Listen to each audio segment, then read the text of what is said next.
Polisi menangkap dua pelaku yang diduga membakar lebih dari 60 kotak suara di 15 TPS di Parado Bima, Nusa Tenggara Barat. Polisi juga akan mengembangkan penyelidikan guna mengungkap dugaan adanya keterlibatan pihak lain dalam kasus ini.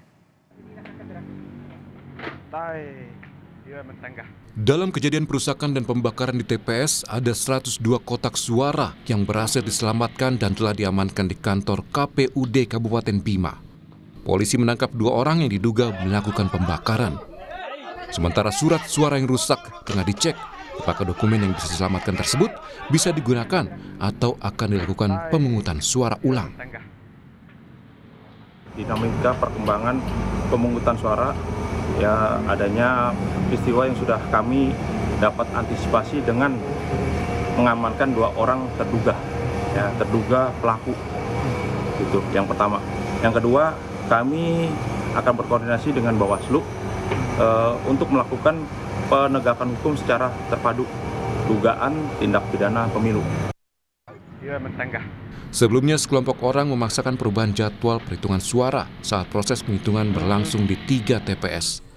KPU dan Bawaslu tengah mempertimbangkan kemungkinan dilakukan pemungutan suara ulang atau pemungutan suara susulan di TPS yang mengalami perusakan.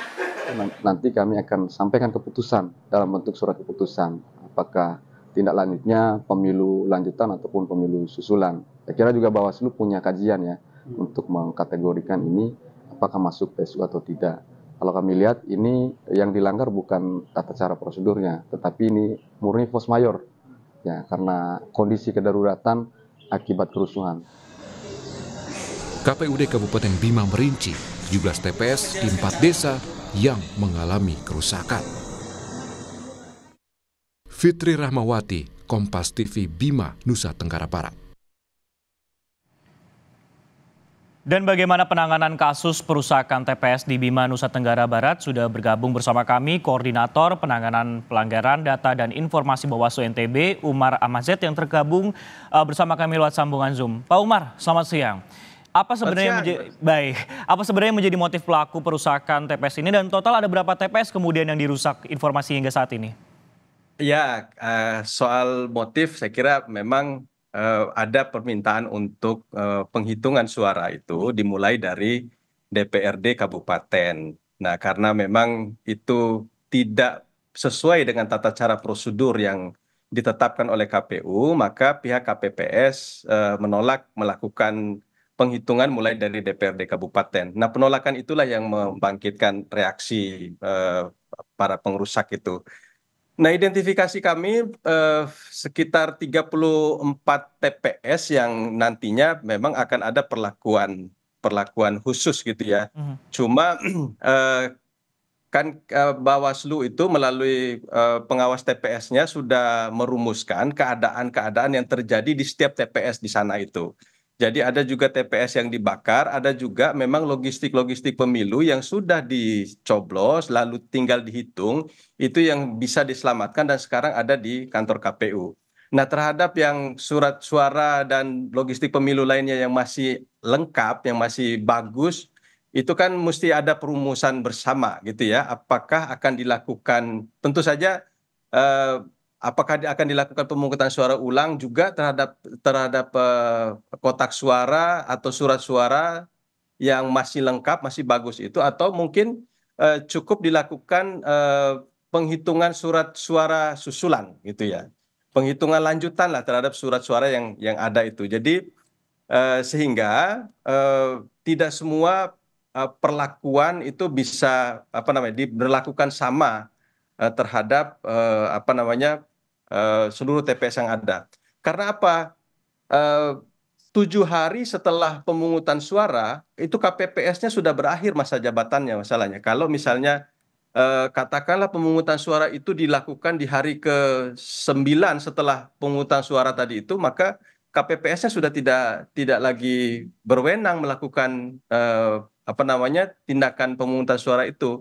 Oleh karenanya harus ada tindakan-tindakan lain di mana tindakan itu secara prosedur dibolehkan juga tidak melanggar ketentuan yang ada. Itu yang sudah kami sampaikan sebagai Bawaslu kepada KPU Kabupaten Bima, dan ini juga sudah dikoordinasikan dengan KPU di tingkat provinsi sebenarnya. Baik, ada sejumlah kemudian pertimbangan yang dilakukan oleh pihak Bawaslu juga dan pihak terkait masalah pemungutan suara ulang ini. Karena kalau kita lihat ini waktunya juga semakin dekat, petugas KPPS seperti Pak Umar katakan ini juga hanya tinggal 7 hari lagi seperti itu. Tapi sebenarnya rekomendasi yang terbaik dari pihak Bawaslu terkait dengan hal ini itu seperti apa? Lebih ke pemungutan suara ulangkah ataukah tinggal merekapitulasi saja surat suara kemudian yang masih ada dengan logistik yang tersisa, Pak? Memang kalau kita mau menghindari prasangka, karena kan sudah dilakukan pengecekan terhadap kotak suara yang ada di kantor KPU itu. Ada yang masih tersegel, ada yang tidak tersegel lagi gitu ya. Nah, kalau yang tidak tersegel itu memang dicurigai dia ada ya sudah tercemar kira-kira begitulah ya oleh akibat tindakan-tindakan yang terjadi sebelumnya gitu. Nah, oleh karenanya termasuk yang tidak tersegel tadi memang direkomendasikan untuk adanya pemungutan suara ulang gitu ya, sehingga dia bisa dimurnikan kembali, proses pemungutan suara itu diberlakukan sama dengan kotak suara atau TPS yang dibakar kemarin itu.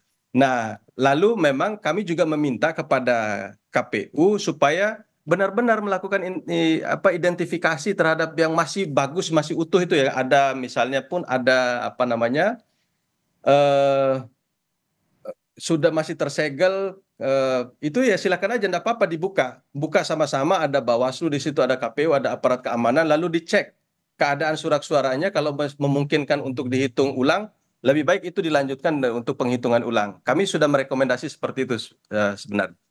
Baik, penghitungan ulang terhadap kotak yang masih bisa diamankan dan tersegel ini menjadi salah satu alternatif ataupun juga poin utamanya di sini. Terima kasih Koordinator Penanganan Pelanggaran Data dan Informasi Bawaslu NTB, Umar Amazet yang telah bergabung bersama kami di Kompas Siang. Sehat selalu, Pak. Terima kasih.